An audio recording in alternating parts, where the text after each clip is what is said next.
Hi viewers, ఈ వీడియోలో అయితే సమ్మర్ స్పెషల్ రెసిపీని చూద్దాము. ఇదైతే ఒంటికి చాలా చలవ చేస్తుంది. సమ్మర్లో ఈ రెసిపీని తీసుకోవడం వల్ల హెల్త్కి చాలా బెనిఫిట్స్ అయితే ఉంటాయి. ఇదైతే సగ్గుబియ్యం పాయసం.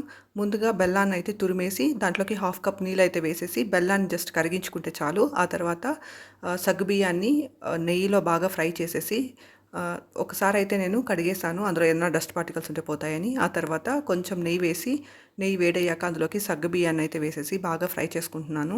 సగ్గుబియ్యం బాగా ఫ్రై అయ్యాక అందులోకి వాటర్ అయితే వేసేసి ఉడికించుకోవాలి.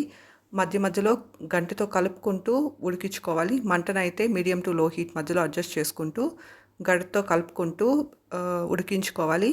లేదంటే కింద అడుగంటే ఛాన్సెస్ ఉంటాయి. సగ్గుబియ్యం బాగా ఉడికేంత వరకు బాగా కుక్ చేసుకోవాలి. సగ్గుబియ్యం ఉడికాక అందులోకి కాచిన పాలను అయితే వేసి కలుపుకోవాలి.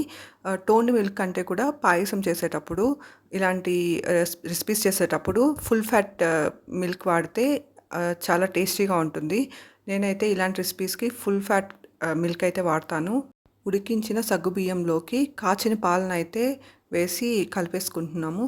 ఈ రెసిపీలోకి బాగా వేయించిన నెయ్యిలో వేయించిన కొబ్బరి తురుమును కూడా వేసుకోవచ్చు. చాలా టేస్టీగా ఉంటుంది. ఇంకా నెయ్యిలో వేసి వేయించిన పెసరపప్పుని ఉడికించి ఇందులో కలిపితే ఇంకా టేస్టీగా ఉంటుంది. ఈ రెసిపీ పెసరపప్పుతో కలిపి చేసినా బాగుంటుంది. మీరు పెసరపప్పును కూడా ఉడికించి వేసుకోవచ్చు. ఇప్పుడు కాచిన పాలను అయితే వేసి కలుపుకుంటున్నాను. ఇదైతే ఫుల్ ఫ్యాట్ మిల్క్ వాడితే ఈ రెసిపీ చాలా బాగుంటుంది.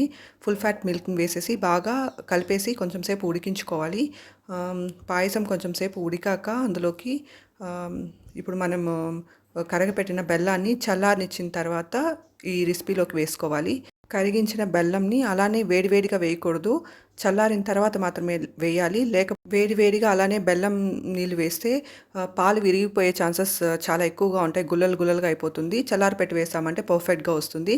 అలానే ఇంకో పక్క నెయ్యిని వేడి చేసి అందులోకి జీడిపప్పు, బాదం, కిస్మిస్ ఇలాంటివన్నీ బాగా వేయించుకొని ఇలాచీ పౌడర్ని వేసి కలిపేసుకుంటే హెల్దీ అండ్ టేస్టీ సగ్గుబియ్యం పాయసం రెడీ అయిపోతుంది. ఈ సగ్గుబియ్యం పాయసం తినడం వల్ల సమ్మర్లో ఒంటికి చాలా చలువ చేస్తుంది.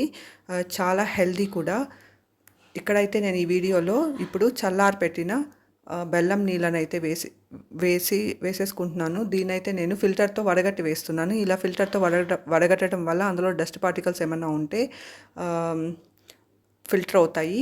ఇప్పుడైతే బెల్లం నీళ్ళని వేసేసి బాగా కలిపేసుకున్నాను. ఈ రెసిపీ చాలా బాగుంటుంది. నేనైతే ఈ రెసిపీని క్యాబేజ్ పకోడీతో పాటు సర్వ్ చేసుకుంటున్నాను. చాలా హెల్దీ అనమాట ఈ రెసిపీ. ఇందులో కార్బోహైడ్రేట్స్ ఉంటాయి, small amounts of fibre, protein, ఇంకా ఐరన్ అండ్ పొటాషియం కూడా ఉంటుంది.